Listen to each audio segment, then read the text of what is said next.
Halo semua. Perkenalkan, kami dari kelompok 9 Kanal 3 akan menampilkan RBL kami mengenai generator listrik.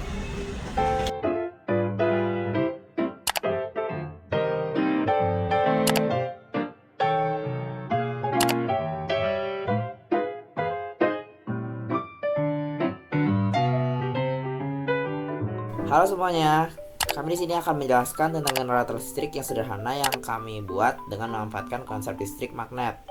Berikut merupakan tujuan dari Research Based Learning kali ini. Nah, teman-teman udah pada tahu belum generator itu apa sih? Generator itu merupakan mesin yang dapat mengubah energi gerak menjadi energi listrik. Nah, prinsip kerja generator didasarkan pada hukum Faraday yang menyatakan bahwa ketika sebuah konduktor berputar di dalam medan magnet sehingga memotong garis-garis gaya magnet, akan muncul GGL gaya gelas listrik pada ujung konduktor tersebut dengan satuan volt. Prinsip kerja generator kami melibatkan induksi elektromagnetik. Ketika sebuah penghantar diputar secara mekanis secara jarum jam, flux magnetik yang berhubungan dengan penghantar akan terus berubah, sehingga GGL akan terinduksi pada penghantar tersebut. Saat penghantar berputar, sisi penghantar mulai memotong medan magnet. Hal ini menyebabkan perubahan dalam besar dan arah medan magnet yang menembus kumparan, yang pada akhirnya menghasilkan arus listrik dalam kumparan. Pada Research Based Learning kami kali ini, kami menggunakan alat dan bahan. Yang pertama ada pipa 1 meter sebanyak 2 dengan harga 21.000. Lalu ada kabel 2 meter dengan harga 13.000. Lalu ada meteran milik pribadi dan ada sumpit sebanyak 1 pasang milik pribadi. Selanjutnya, magnet 1 pasang seharga 80.000, kawat tembaga 5 ons dengan harga 25.000 per ons. Lalu ada katrol 60.000, lampu merah sebanyak 11 pasang dengan harga 11.000. Lalu ada meteran milik pribadi, lem tembak milik pribadi, penggaris milik pribadi, cutter milik pribadi, gunting milik pribadi, lakban milik pribadi, dan lem Korea sebanyak 1 buah seharga 4.000. Timbangan kami meminjam di lab fisika dasar. Selanjutnya ada infraboard 50 x 75 cm sebanyak 1 buah seharga 18.000. Benang layangan 1 buah milik pribadi. Tabung karton milik pribadi sebanyak 1 buah. Dan yang terakhir ada styrofoam milik pribadi sebanyak 1 buah.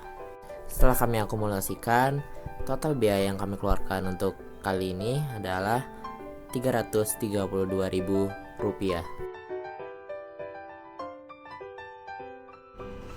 Prosedur percobaan. Untuk setup generator dan kumparan, pertama-tama siapkan alat dan bahan yang diperlukan. Kemudian, potong infraboard sesuai dengan ukuran yang diinginkan menggunakan cutter. Tempelkan 2 pipa 1 meter secara vertikal berdiri di infraboard. Pasang dan tempelkan kayu memanjang di atas pipa, lalu gantungkan katrol 1. Kemudian, untuk membuat kumparan, dibutuhkan kordus berbentuk tabung yang kemudian dilubangi untuk memasukkan sumpit di tengahnya. Kemudian, katrol 2 ditempelkan ke salah satu ujung sumpit. Lilit kawat tembaga ke kardus berbentuk tabung tersebut sesuai dengan variasi jumlah lilitan. Lalu, tempelkan magnet dengan styrofoam di sumpit yang terdapat di dalam tabung. Lalu, rangkai lampu, kemudian dihubungkan dengan kumparan. Hubungkan beban dengan kedua katrol dengan benang kaca. Lalu jatuhkan beban. Lakukan percobaan dengan parameter uji, yaitu jumlah lilitan. Amati, catat, dan olah data yang didapatkan. Sedangkan untuk prosedur percobaan, pertama-tama akan dilakukan pengukuran parameter penggerak sehingga diperoleh besar energi penggerak. Misal, menggunakan benda jatuh bebas, maka yang diukur adalah berat benda dan ketinggian. Kemudian, kita akan menghitung besar energi dari penggerak. Kemudian, kita akan menentukan jumlah dan lama lampu LED yang menyala. Kemudian, kita analisis percobaan dan perbandingkan dengan hasil perhitungan. Dilakukan prosedur tadi dengan mengubah dan mengganti minimal 2 parameter sebagai berikut, yaitu variasi jumlah lampu merah dan biru dan jumlah lilitan kumparan yang berbeda dengan sebelumnya. Terakhir, akan dilakukan analisa hasil percobaan berdasarkan perubahan parameter yang telah diubah.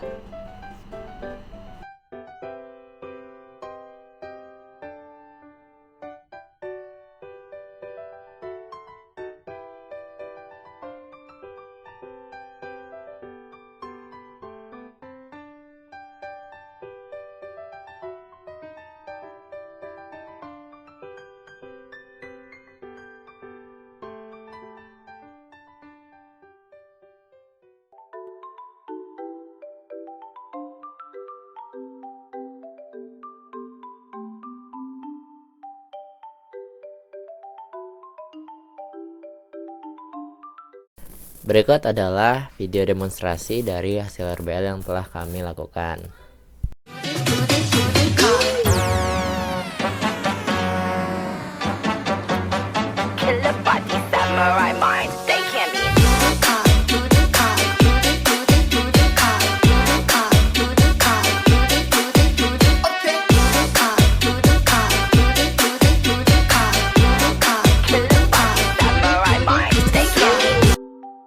Lalu selanjutnya ada analisis dari RBL yang telah kami lakukan.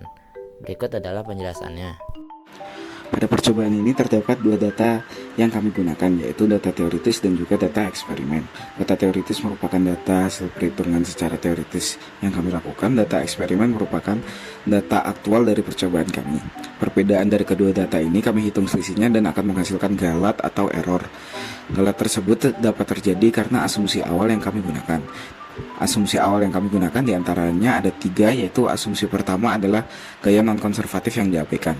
Gaya non-konservatif pada sistem ini merupakan gaya gesek yang terjadi pada katrol ataupun gaya panas yang timbul akibat generator.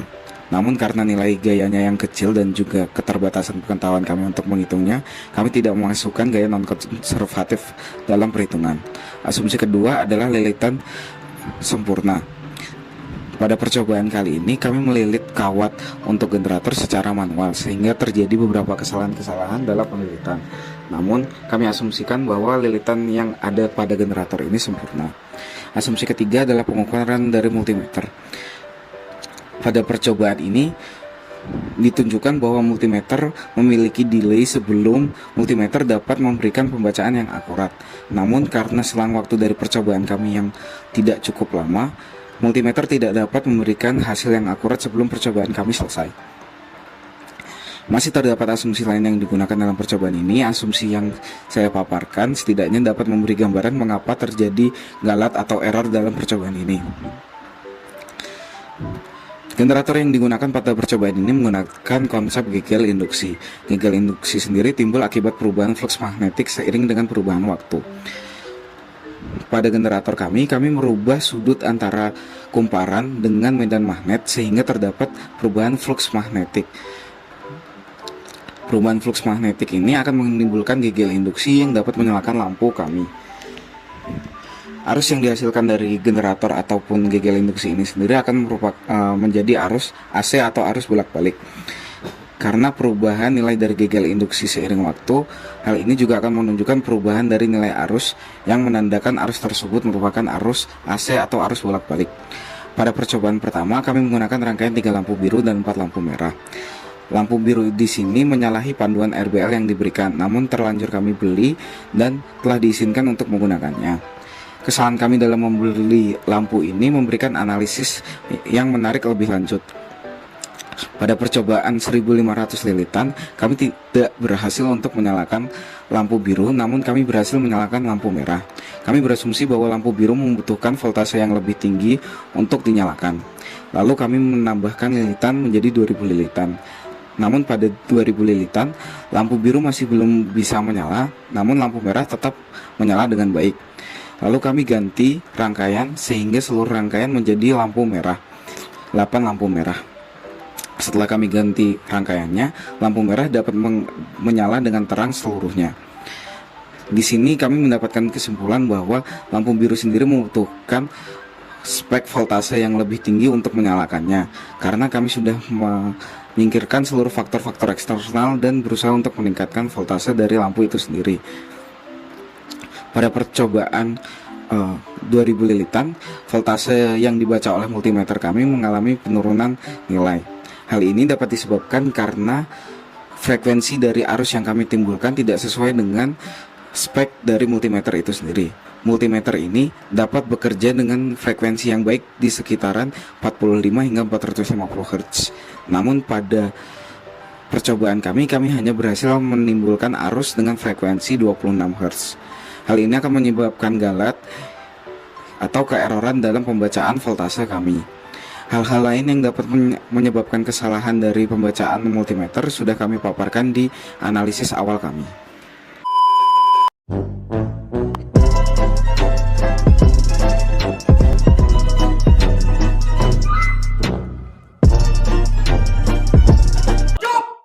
खत्म। Bye bye, tata, good bye.